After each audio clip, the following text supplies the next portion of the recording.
Magluluto tayo ng kalderetang kambing. Yan o, hinihiwa ko na. I-pressure cooker natin para madaling lumambot. Pressure cooker natin ng 30 minutes. Yan o, pressure cooker natin.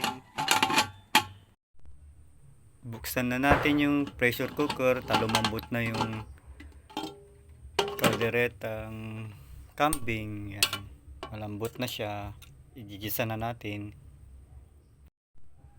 Ingredients natin ay may margarine, mushroom, liver spread, sausage, green peas, may Mang Tomas, yung cheese, tapos tidbits, saka pickles,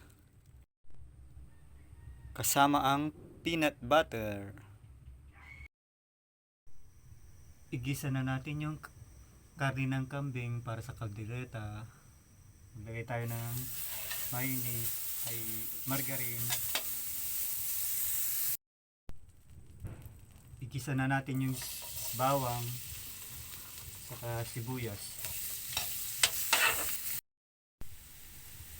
Brown na yung natin, bawang at sibuyas. Ilagay na natin yung karne ng kambing. Isabay na natin lahat yung mga ingredients dahil malambot na yung karne ng kambing. Para sa kaldereta may tomato paste, yung peanut butter,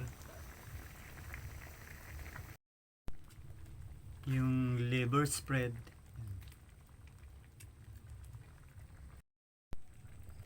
yung mushroom, tapos green peas, tapos yung sausage natin.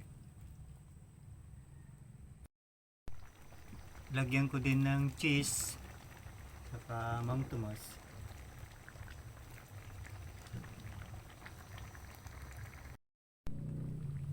Maglalagay ako ng pineapple tidbits para lalong sumarap. Tapos lagyan na natin ng panimpla.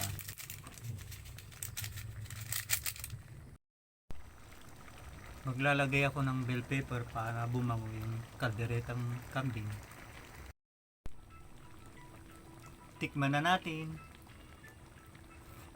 Sarap! Yan, pwede na yung kalderetang kambing natin. Luto na. Yan o. Tapos na. Yun, ganun lang kadali.